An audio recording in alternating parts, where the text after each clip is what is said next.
Question ہے مومن کے رنگ تغزل پر جامع مضمون لکھیں۔ اس کا آنسر میں سب سے پہلے آپ نے لکھنا ہے مومن کا رنگ تغزل۔ اس میں آپ نے بتانا ہے مومن خان مومن اردو کے ایک قادر الکلام منفرد غزل گو ہیں۔ عصری اعتبار سے یہ اس دور کے شاعر ہیں کہ جس دور میں ذوق اور غالب آسمان ادب پر جگمگاتے ستاروں کی طرح منور تھے۔ اس دور میں ان کی موجودگی میں انہوں نے بہت اعلیٰ مقام حاصل کیا۔ اپنی انفرادیت کو تسلیم کرا لینا کوئی آسان کام نہیں تھا۔ مومن نے نہ صرف اردو شاعری میں نمایاں مقام پیدا کیا بلکہ غزل گوئی میں انفرادیت قائم کی۔ عظیم شاعروں میں انہوں نے جگہ حاصل کی۔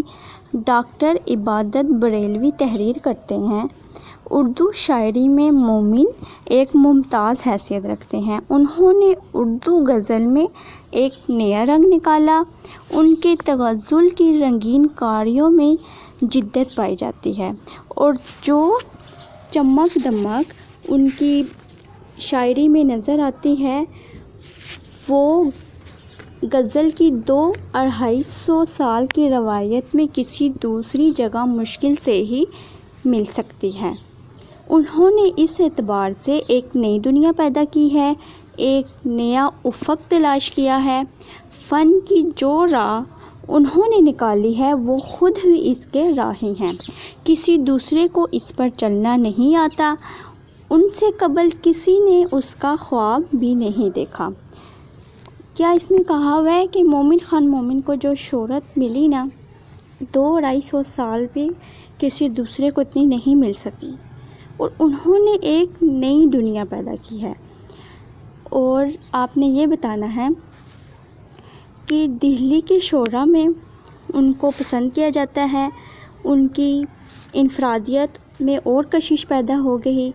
اور آپ نے یہ بتانا ہے کہ ان کے تغزل میں سادگی اور حسن ہے۔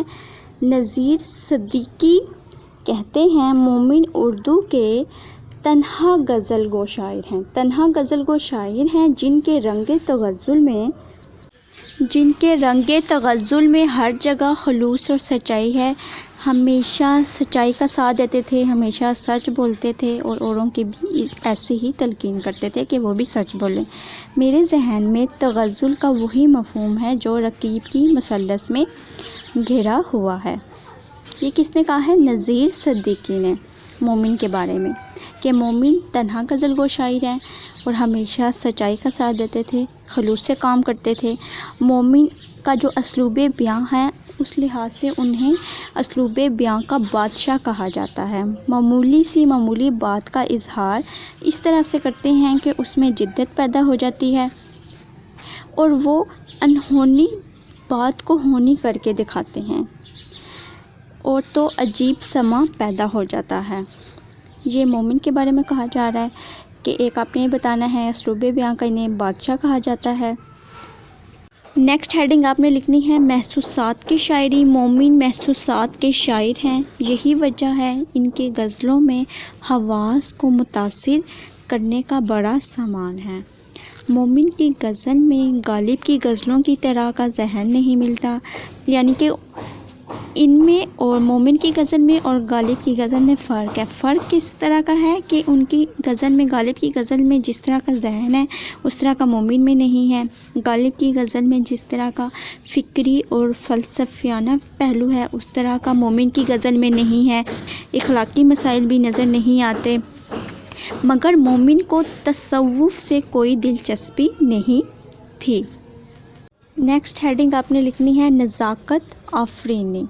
اس میں آپ نے کہنا ہے مومن خان کے کلام میں نازک خیالی، یعنی کہ وہ جس بھی بات کا بتاتے تھے اپنے شعروں میں، جس کا بھی ذکر کرتے تھے، نرمی پائی جاتی تھی اس میں، اور بلند پروازی کے لیے شہرائے آفاق ہیں۔ ان کی تشبیہ استعارے بالکل غیر معمولی ہوتے ہیں۔ ان کے کلام میں تشبیہات کا بہت زیادہ استعمال ہے، استعارے کا بہت استعمال ہے، ٹھیک ہے، اور کلام میں خصوصیت پیدا کر دیتے ہیں۔ تشبیہ اور استعارے کلام میں خصوصیت پیدا کر دیتے ہیں، اور بلند پروازی کے ساتھ ساتھ صحیح جذبات کا جوہر بھی ہے، جذبات بھی پائے جاتے ہیں ان کی شاعری میں۔ اور آپ نے بتانا ہے، نیکسٹ ہیڈنگ آپ نے بتانی ہے معاملہ بندی۔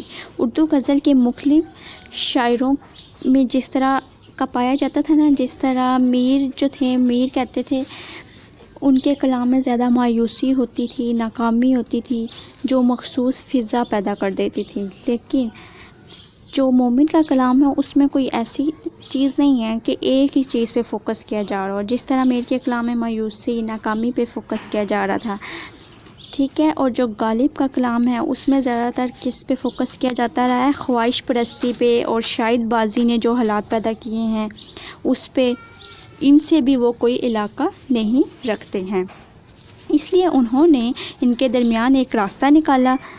اسلوب شعر اور زبان۔ مومن اسلوب اور قدرت بیان کا بادشاہ ہے، کیونکہ یہ ہر کام سچائی اور خلوص سے کرتے تھے۔ وہ معمولی سی بات کا اظہار بھی اتنی اچھے طریقے سے کرتے تھے کہ اس میں جدت پیدا ہو جاتی تھی۔